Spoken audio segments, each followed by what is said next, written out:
What's up, guys? Today we're back with another video. My name is Bobby Douglas, and we're going to be looking at the Naismith and Wooden Player of the Year in college basketball in 2019-2020, and that is Dayton forward Obi Toppin. Obi Toppin electrified crowds with his really awesome dunks, and he has a lot of room to grow, but I do think he has an offensive skill set that is very NBA translatable. Defense is another question, but I'm excited to dive into this game with you guys, and let's get into it. So I'll make this small. Click out, bye. Make this full screen. Slide it up. All right, let's get into it. So this is against VCU in late January, I believe, and Obi Toppin didn't have a great first half in this game, so this video might be a bit slower and less exciting than the others than the second half one, but in the second half he did really well. So we'll just watch him play. So he's guarding Marcus Santos Silva, who just announced that he's transferring to Texas Tech a few weeks ago. And it could be an interesting matchup down low. A big critique with Obi Toppin is that he's kind of a tweener, especially on defense. And I don't know if he's quick enough to guard on the perimeter, or I don't think he's big enough to guard down low. So where exactly would you put him? And you see right there, and this is going to be a recurring theme, he's going to get bodied out of the post, out of rebounds by Santos Silva and the other VCU big guys. But we'll just continue to watch.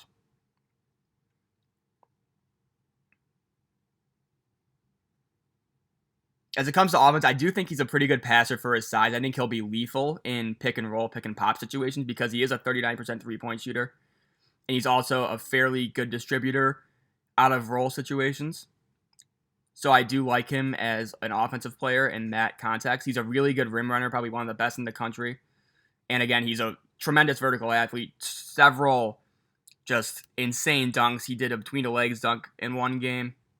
I know, just he can get up there really well. So yeah, defense is just more of a concern. So you can see Santos Silva just kind of bodying him. He ends up with the loose ball collection there, but make your layup, Trey Landers.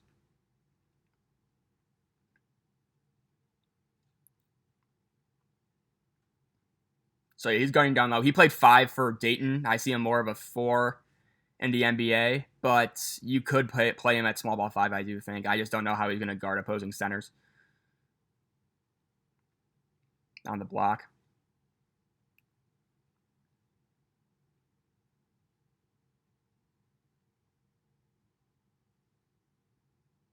So now he's guarding. So he moved his feet kind of well there. He had a lot of help, but he stayed in front well. And see right there, he made a really good run to the basket. It ultimately was, it looks like Rodney Chapman went with Ryan Mikesell instead of giving it to Toppin, but Toppin made a really good cut to the basket there. And again, I think that's his main function in the NBA, along with being just a pick and pop, pick and roll big guy. Because I do think he's a good enough shooter where that translates. And I think he is, he's a good enough dribbler to be able to get by certain players. See, that time he didn't really box out. He just kind of like shoved him off. That's kind of funny. And there's a foul right there, so we'll skip that.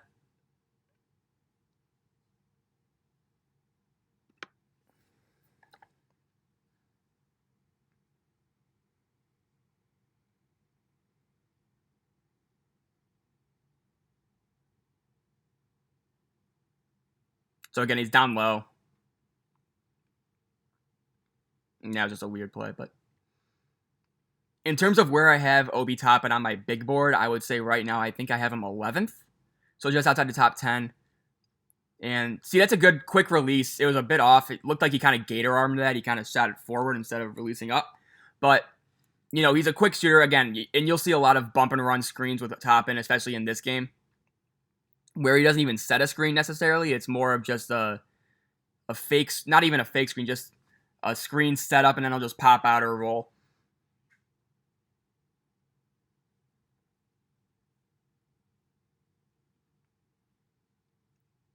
He's a pretty good post operator on offense as well, I will say. Hopefully you see a possession right here.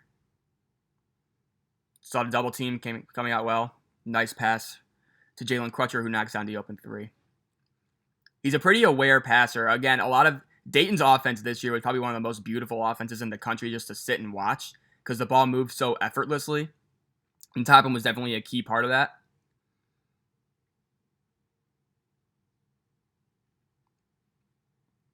We already had our first media timeout, so I think it's out at 16:25. So we'll just fast forward to some live action here.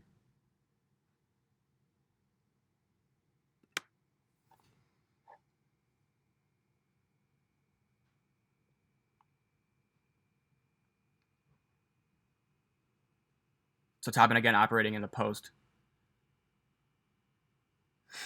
Kind of scrambled there, but it's fine.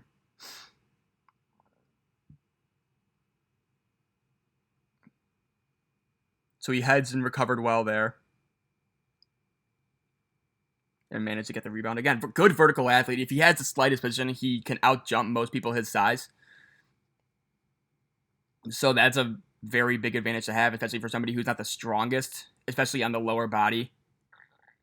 See right there, he's a good at post operator. That's a good example right there. He's just very methodical in the post. He can also, once a double team comes, he's really good at passing out of double teams from the post. So we've seen a little bit of both thus far.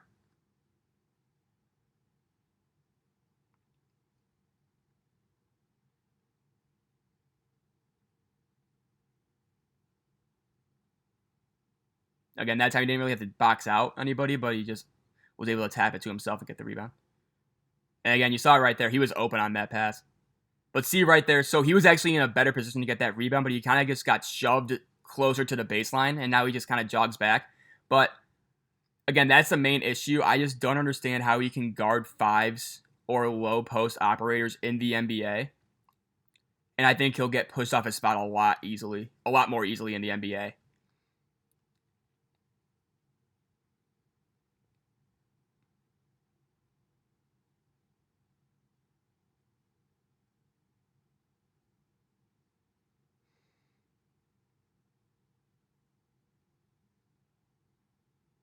So right now, VCU is going to this havoc defense that they love to run from the Shaka Smart days.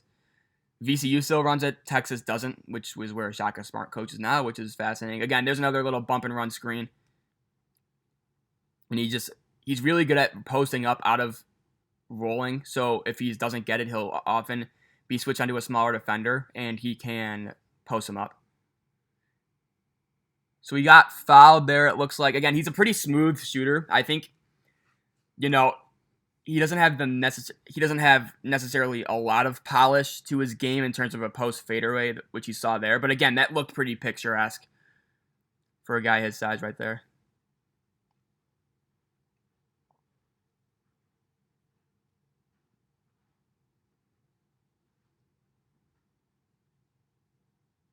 And he got hit. So, well, what are they reviewing? Why do they have to review this?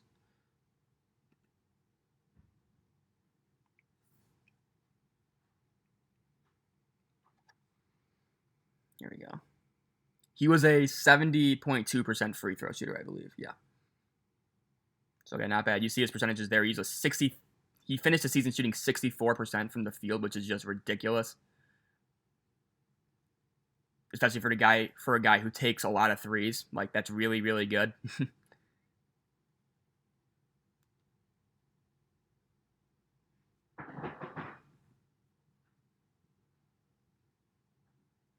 He missed that free throw, but overall, he was a reliable free throw shooter. And again, free throw shooting, if your 3-point percentage is good to the point where Toppin's was good, see right there, though, he kind of just got bullied out of the post by Santos Silva. But if your 3-point percentage is good enough, I'm a little bit more lenient on your free throw percentage. If it's the other way around and I'm using the free throw percentage to extrapolate a 3-point percentage that you would maybe see in the NBA, I'm a lot more worried if that free throw percentage is lower. So again, here's VCU's havoc. This game was really fun to watch just because it was so fast paced. There were a lot of chippy incidents in this game, a lot of technical fouls and stuff like that. But so again, he was in a short roll there and he did a really good job of flashing. Again, Dayton didn't really find him, and now he's in the post where he could have gotten it, but that was an open three for Crutcher, I believe. So that was actually a decent shot. But again, he's really good at just he has really good footwork out of pick and roll too, so that allows him to get a quick first step out of it, and it gives him usually a split second of him just being open. It's a matter of Dayton just hitting him more.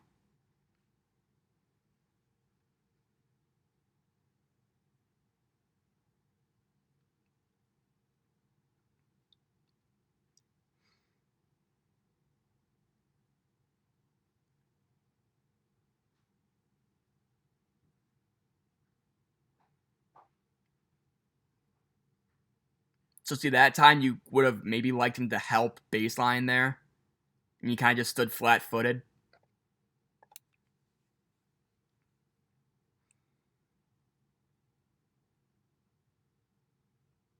Good. See, that's a really good roll. Almost caught a body there too. Again, he's so lethal in the pick and roll.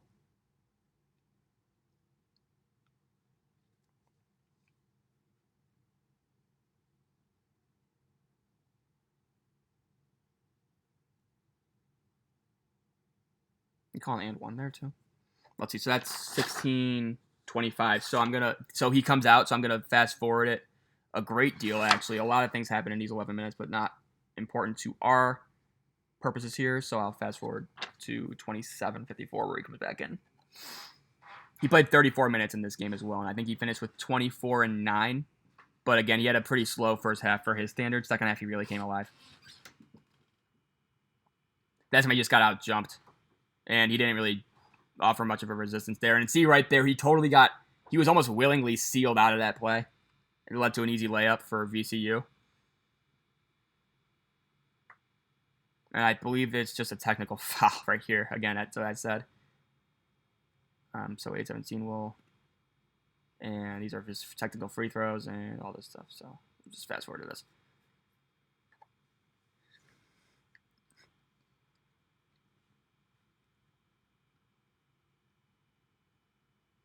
So again, VCU speeding the game up with their press. They have one of the more fun presses to watch. And he got called for an illegal screen there. I don't really disagree with. I don't really agree with that call. It was more of a reaction to being hit rather than him throwing his hip into somebody. I think the officials misread that. So I don't think that's illegal, really. I think that's just a hard run into a screen from 23 on VCU. I think that was kind of a missed call, so I'm not really taking that necessarily into account. I think he's good enough in the screen and roll where I'm not worried about his proficiency or technique there.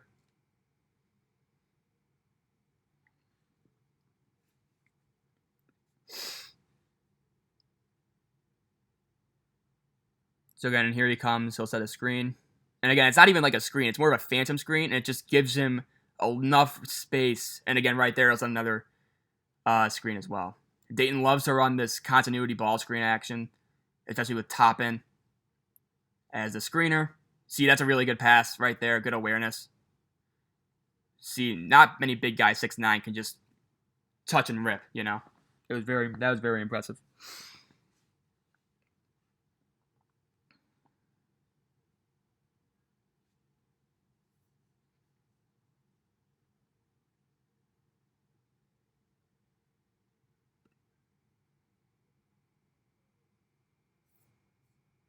So again, right now, it's a pretty quiet half for him. He only has 3 points and 2 rebounds on 1 of 3 shooting. Hasn't really been involved. But again, you just see the motion that he brings. In terms of a comparison, I don't necessarily know if there is a comparison for him in terms of how good he is in pick and roll, but then how limited he is defensively. I'm not really sure how I would compare him.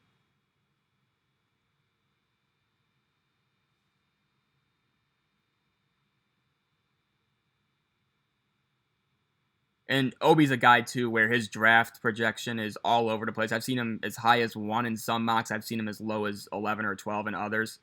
He's all over the place. If I had to guess, I bet you he would go top 8, I would say, as he kind of clumsily lost the ball there. But also, that wasn't a good pass from Crutcher. I think he threw it out his shin. But I would say he's top 8, top 9 in the NBA draft whenever it occurs. But from me, I'm just a little bit lower on him than the general consensus, I would say.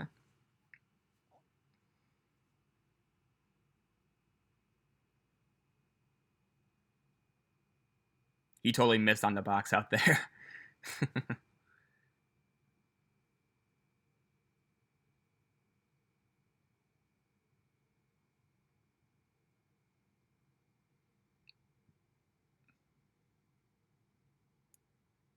So again, he's posting up now. We get the ball. Let's see what he does here. So it's one-on-one in the post.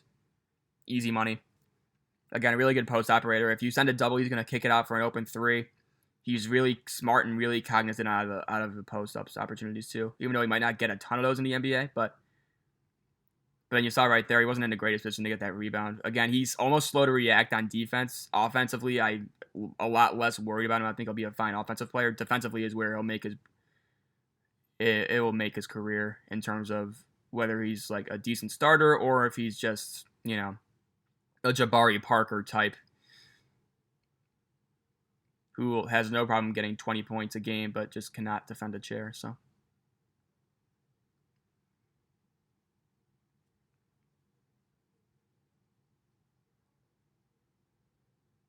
again, just getting worked on defense. Santos Silva missed a bunny there, but again, he's not a guy, and you should see. I don't know if the full game is online. If it were, I think I would have shown it. But in the Maui Invitational, he was going up against Udoka Azubuike, and he was just getting worked. Now, again, Azubuike is a large human being. He's like 7 foot, like 250 or something like that. So again, it's not totally on him, but he's not going to be a guy who could just totally body up against bigger post defenders. And again, he's not quick enough laterally to guard wings, so that's why his defensive fit on an NBA floor is really concerning to me. We'll skip through these free throws right here.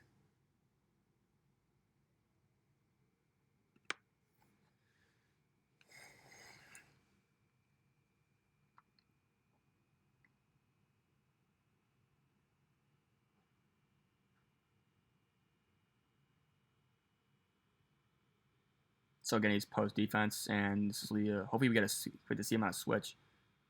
So he's on a switch here, and again, did a decent job staying in front, but again, he had a lot of help. It's almost like Dayton knows that he's not quick enough to guard point guards, so they'll just have one guy fight over a screen and then take their chances with the roller, and hopefully somebody tags him. But yeah, right there. So yeah, we'll skip these free throws.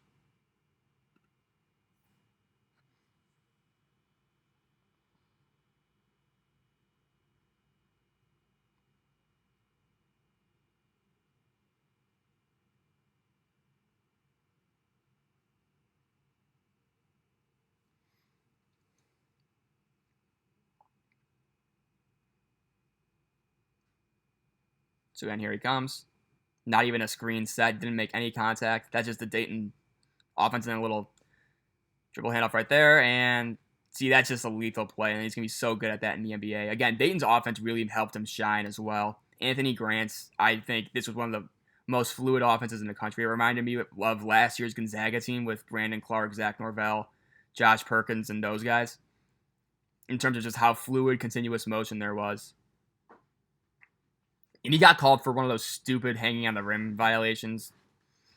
But whatever. Not a great pass.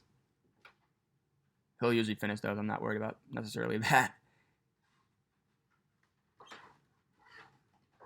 So again, Santos Silva right there. He's just a bigger, stronger dude than Toppin, and he's just pushing him around in the post. I'm surprised they're not going to him more. But this is a charge call, and then this is a media timeout, so we'll skip ahead.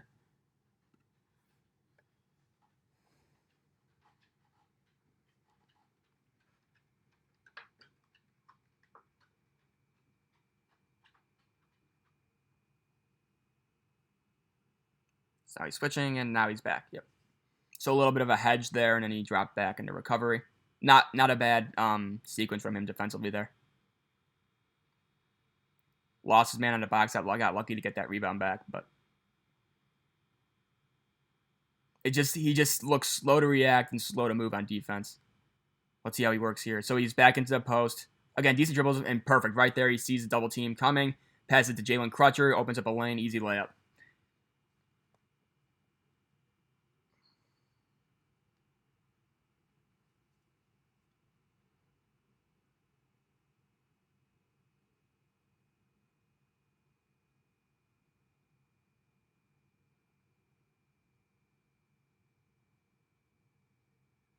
Good steal. Here we go. The Showtime, hell yeah. Why would they switch camera angles like that? Why did they do that? That's so dumb. Anyway, you saw the vertical athlete. I think he has 3 or 4 dunks in this game, too. More in the second half than the first. He has 53rd dunk there. Most in the NCAA. Yep. Makes sense.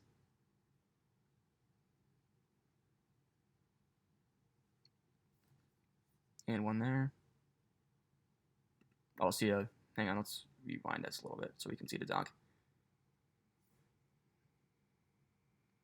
Okay, can we see the dunk, please? Here we go. Yeah, just a high flyer type. Could probably be in a dunk contest in the NBA if he wants to, I would say.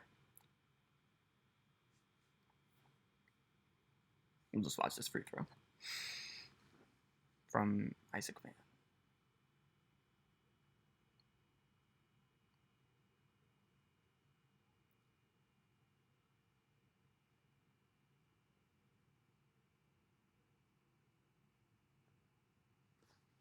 In terms of his physique, and he just almost turned it over there, but see, really good pass.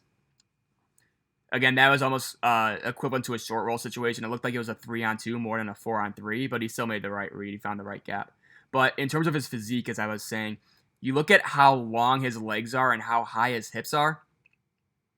That's just interesting. You don't really see that. So his wingspan is pretty short, actually, for someone his size, which also hurts his defensive upside.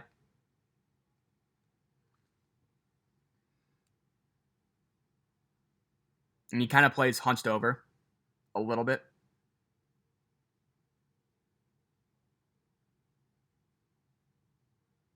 So now he's totally isolated on a switch right here.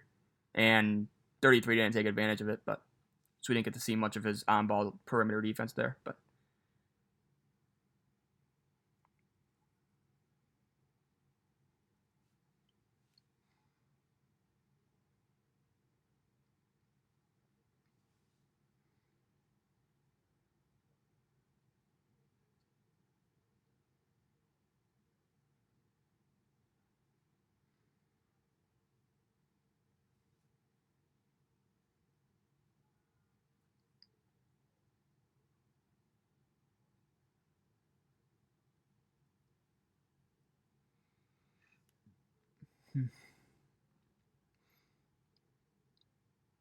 so see that time he actually set a screen, he got the 3 off and way off. See that time he just rushed his shot. It looked like again he faded away. It was off balance. Not a good shot from him, but that time he set a screen, he kind of got jolted back.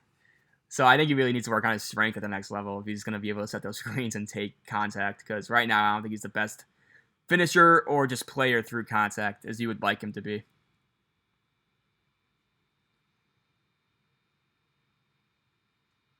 So here he comes again.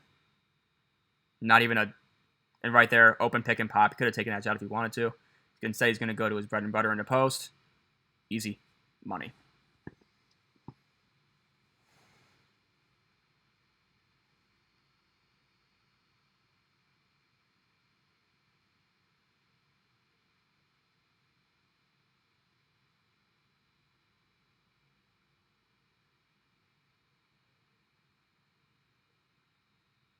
See if they show a replay of that. See, that time is just, he allows a post entry, but what are you going to do there? Let's see. Let's get to these.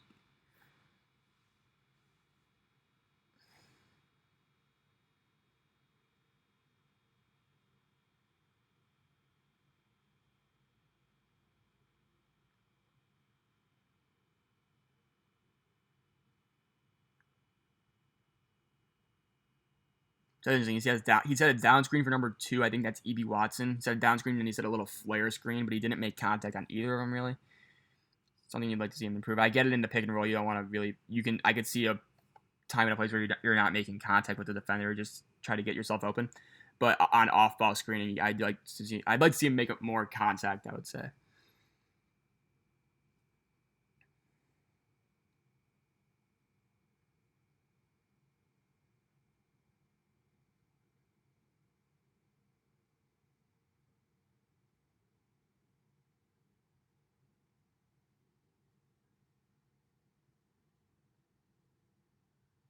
one of those plays.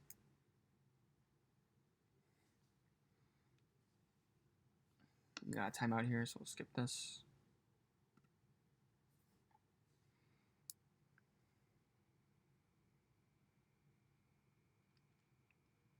Last 20 seconds of the first half here, then we'll end this portion of the video, and I'll upload the second half as usual after I upload the first one.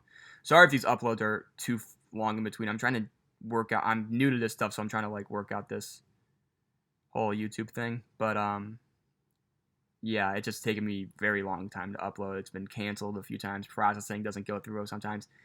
So just bear with me. I'm trying to upload one prospect game every day. And so far, since Monday when I started this, I've been pretty good on that, I think. So right here, Toppin will be shooting free throws, so I'll watch these, and then I'll get out of here.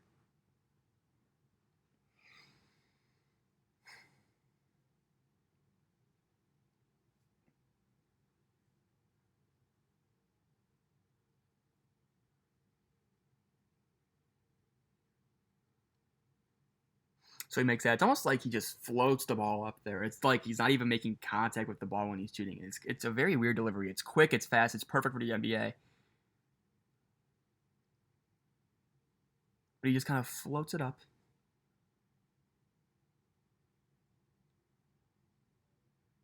Nice.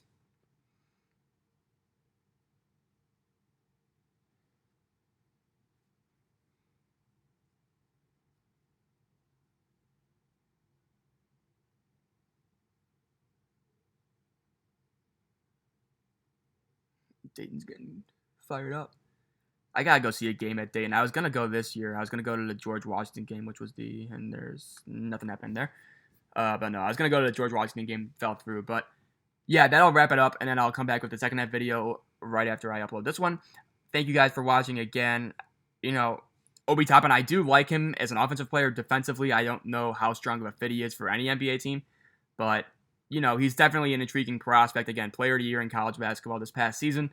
So yeah, he's interesting. He's fun to watch. Dayton's a really fun team to watch. So I hope you guys enjoyed it. And again, I'll be back with the second half video soon. So thanks for watching, and we will see you then.